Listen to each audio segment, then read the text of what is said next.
Buenos días, mi nombre es Cristian Giraldo, soy médico psiquiatra, tengo formación en psicoterapia de análisis transaccional. Les agradezco la invitación para exponer este tema de estrés laboral. Empezaré abordando qué es el concepto de estrés, cómo es que se origina y cuáles son los principales factores que pueden condicionar a que se dé y las consecuencias. En este caso, en un establecimiento de salud, Marta, Raúl y Mónica reciben la siguiente noticia. Desde hoy vamos a tener un personal menos. Por eso en alguno de los turnos de su trabajo, donde antes trabajaban 3 personas a la vez, van a trabajar solamente 2. Ahí no se olviden de llenar estos nuevos formatos que van a tener 3 hojas adicionales. Todo sea por el bien del paciente. Entonces Marta, Raúl y Mónica han recibido esta nueva noticia. Marta reacciona con miedo, Raúl reacciona poniéndose serio y tenso, y Mónica se muestra entusiasmada. ¿Qué es el estrés? Se utiliza mucho la palabra estrés. Antes de hablar del estrés laboral, conviene que sepamos de qué hablamos cuando hablamos de estrés. En el caso anterior, ¿en qué piensan cuando analizan la situación? Tenemos a 3 personas que se han enterado que ahora van a hacer más trabajo porque están con uno de sus compañeros menos. Y encima les están dando un nuevo formato de registro que involucra llenar muchos más papeles. Quizás el estrés sea la nueva noticia que han recibido de un momento a otro, o de repente es que tengan que hacer el mismo trabajo con menos personas, o quizás que les parezca que sea injusto. Lo vamos a tener más claro en la siguiente diapositiva. El estrés es una respuesta física ante una exigencia. Cuando hablamos de respuesta física, entendemos que estamos hablando de una respuesta del cuerpo, de nuestro cuerpo, ante una exigencia, un estímulo o una situación que se está presentando. En la siguiente imagen vemos que hay una persona que al momento de cruzar la pista escucha el chirrido de las llantas de un auto que está frenando y que está a punto de atropellarlo. Esta persona, antes de que reaccione girando y aventándose al lado de la avenida o corriendo para evitar ser embestido, antes de que pase esto, su cuerpo se ha preparado. Su corazón empieza a latir con fuerza e inyecta mucho más sangre a sus músculos que se tensan, sus pupilas y sus ojos se abren o se dilatan. Y esta preparación, mucho antes de que la persona actúe lanzándose al otro lado para evitar morir, esta preparación de su cuerpo, esta reacción, es lo que conocemos como estrés. Esta respuesta física ante una situación.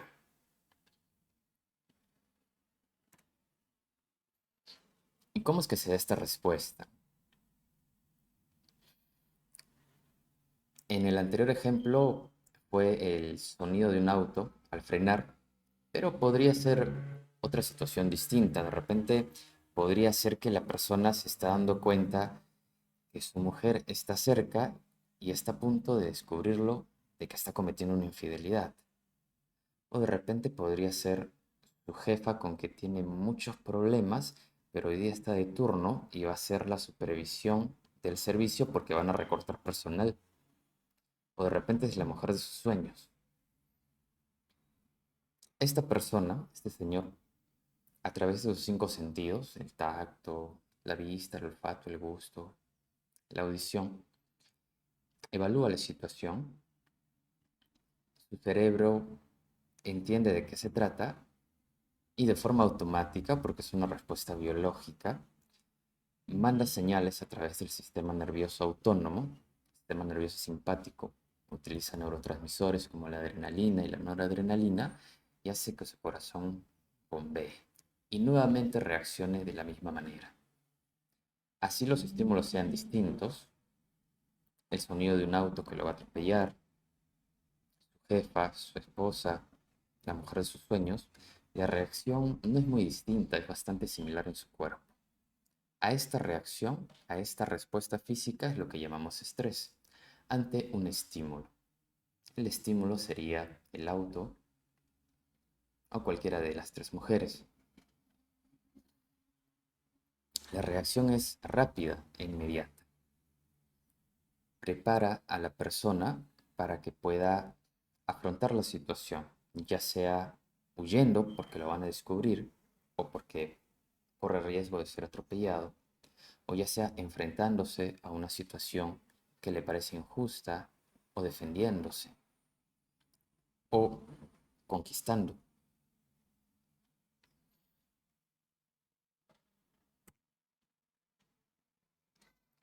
Sobre el estrés laboral y las principales dificultades, hay un montón de variables que pueden condicionar a que las personas tengan mayor o menor estrés en su trabajo. Voy a tocar las principales. Sobrecarga de trabajo.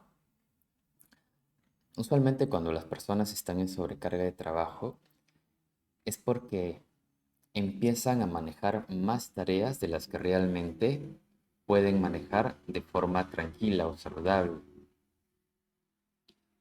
O de repente, aunque estén manejando tareas de una forma sana, que no les genere presión o exigencia, están trabajando un número de horas que son muy excesivas. De repente conocen a alguna persona cercana o algún familiar que trabaja no solo en un lugar, sino en dos o tres lugares.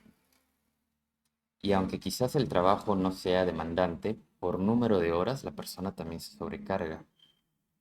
Recuerden, el trabajo y las tareas vendrían a ser la situación o el estímulo y nuestro cuerpo va a reaccionar de forma automática, como ya hemos visto, y va a entrar en estrés, preparándonos para afrontar la situación.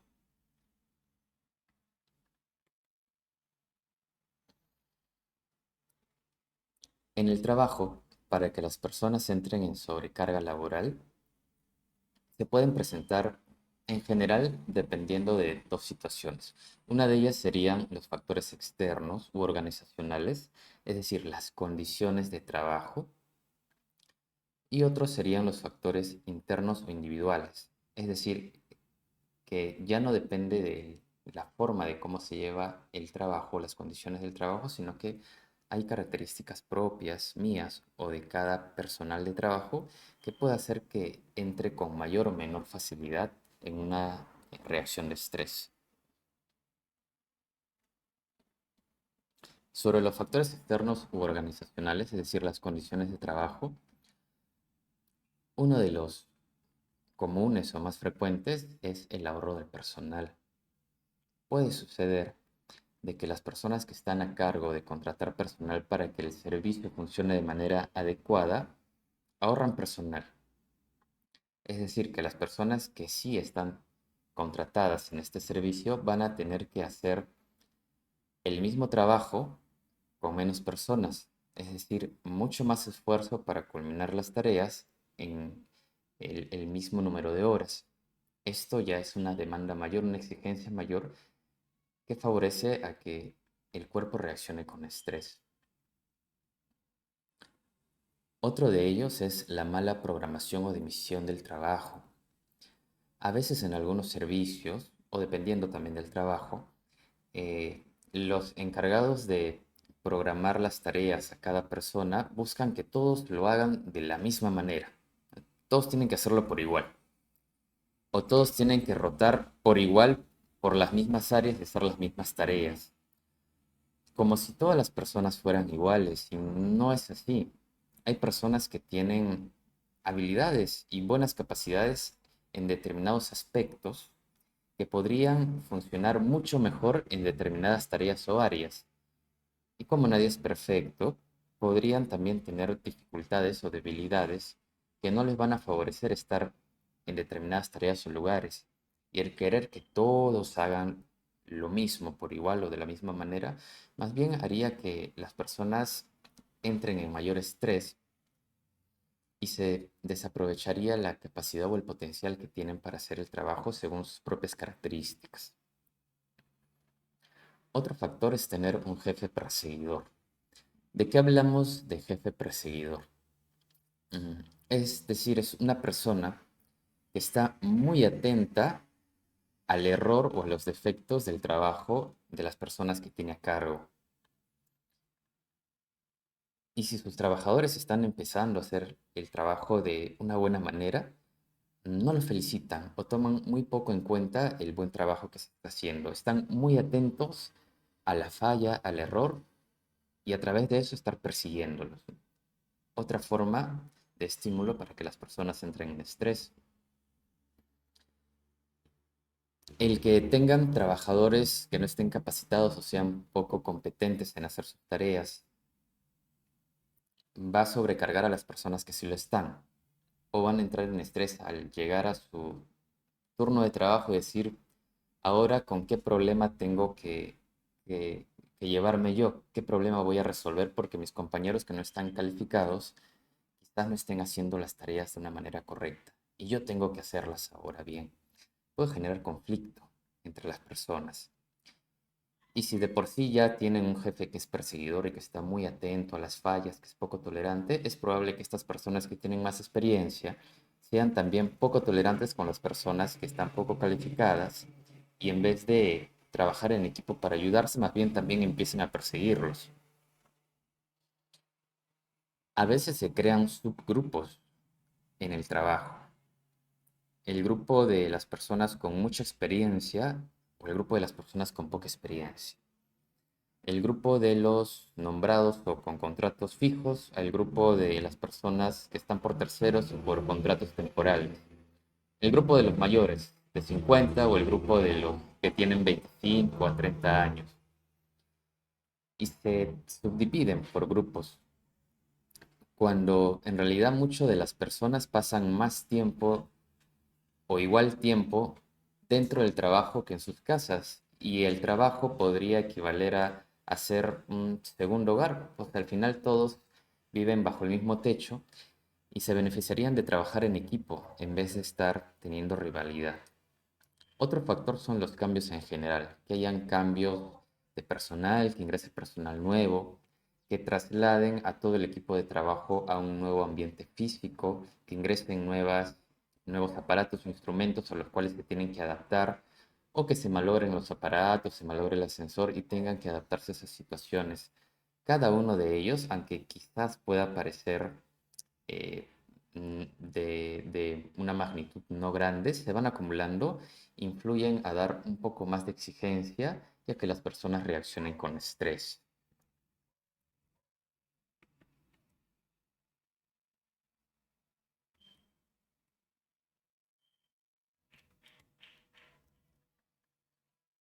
¿Qué hace que algunas personas se sobrecarguen más que otras?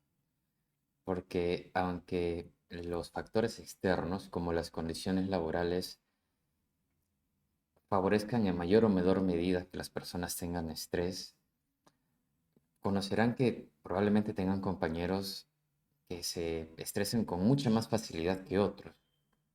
Quizás ya no dependa tanto de las condiciones laborales, de la infraestructura, de los equipos con los que se trabajan, del jefe que tienen, sino que son factores internos propios que por las características de cada persona, por las vivencias que han tenido, por las experiencias que han tenido, pueden hacer que tengan mayor bienestar o quizás malestar entrando en estrés. Y esto es lo que vamos a ver en las siguientes diapositivas. Factores internos o individuales. De las listas que voy a mencionar, dos de los que pueden influir mucho más es el perfeccionismo y la complacencia. Cuando hablamos de perfeccionismo, son personas que en el momento del trabajo están muy atentos a que las cosas salgan de manera perfecta. Si han hecho las cosas bien, con tranquilidad, le están buscando el ángulo para ver dónde quizás puede estar el error o la equivocación. No toleran o se les hace muy difícil aceptar que se hayan equivocado y pueden ser muy críticos consigo mismos. Como son poco tolerantes consigo mismos y muy críticos cuando se equivocan, es muy probable que traten igual a sus compañeros. Es decir, que van a ser poco tolerantes o poco críticos con las personas que se equivocan. Y pueden entrar también a perseguirlos por eso. Competitividad. Eh, Tienen la necesidad de estar haciendo cosas de más, no por igual al resto. Aunque de repente las cosas estén bien hechas, necesitan de todas maneras estar por encima de los demás para sentir tranquilidad. Y eso hace que se exijan y se esfuercen. La exigencia viene de adentro. Van a tener dificultad para delegar, sobre todo si son personas que tienen a cargo determinados servicios o tienen jefatura de algún servicio. No delegan el trabajo, es decir, acumulan trabajo y se sobrecargan de trabajo. Detrás de esto está su creencia, su justificación de que nadie lo va a hacer mejor que ellos. Quizás se quejen de que las demás personas no lo hacen bien o tienen dificultades para hacerlo, que no les apoyan, pero tampoco delegan y les dan las oportunidades para que aprendan, porque no toleran de que, como son personas que están aprendiendo, probablemente cometan errores y que luego aprenderán, sino que quieren que se hagan de todas maneras de forma perfecta. Otra dificultad es la complacencia. Cuando hablo de complacencia, hablo de personas que están muy atentas a que otros se sientan cómodos o agradar a otras personas y van a tener muchas dificultades para decir no. Van a tener dificultades para delegar. Su justificación es, no, ¿para qué les voy a asignar esta función que ellos pueden resolver? ¿Para qué les voy a asignar? No les vaya a incomodar, no se vayan a sentir mal porque les estoy dejando esta función. Es decir, se llenan de más trabajo del que probablemente puedan manejar. O como saben que esta persona complace mucho, las compañeros de trabajo probablemente empiecen a darle encargos o tareas y van a tener dificultad para decir no, por temor o creencia de que, pues, ¿qué van a decir los demás? Se sobrecargan de trabajo. Otra dificultad es la mala estructuración del tiempo. En el trabajo es probable que tengan fechas límites o plazos para entregar sus tareas o asignaciones. Y conviene que cada persona evalúe cuánto es el tiempo que conviene que le den a estas tareas para llegado el plazo puedan acabar con tranquilidad. Si hay una mala estructuración del tiempo, es probable que cerca a las fechas del plazo de entrega, las personas entren en estrés porque no han calculado bien y les falta trabajo que hacer y van a entrar en estrés, se van a autoexigir o van a llegar apurados a querer terminar las tareas.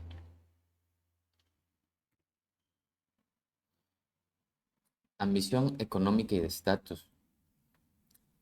Hay personas que a veces por querer ganar más dinero, entendiendo que estamos hablando de casos en el cual las personas ya tienen satisfechas sus necesidades básicas, personas que por querer tener más dinero terminan aceptando trabajos que de repente no les agrada con tal de tener más ingreso, o trabajos que no les conviene por la demanda que esto conlleva, o quizás por el estatus o el prestigio de aceptar determinados cargos los aceptan con tal de tener el estatus o el prestigio.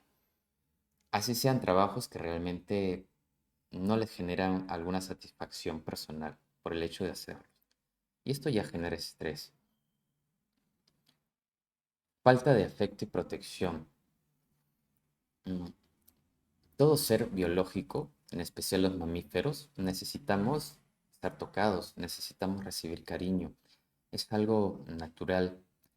Y si no lo recibimos y ya hemos pasado por falta de afecto, ya sea en nuestro pasado o en nuestro presente, de distintas maneras vamos a querer obtenerlo. En el trabajo se podría dar esta situación, ¿no?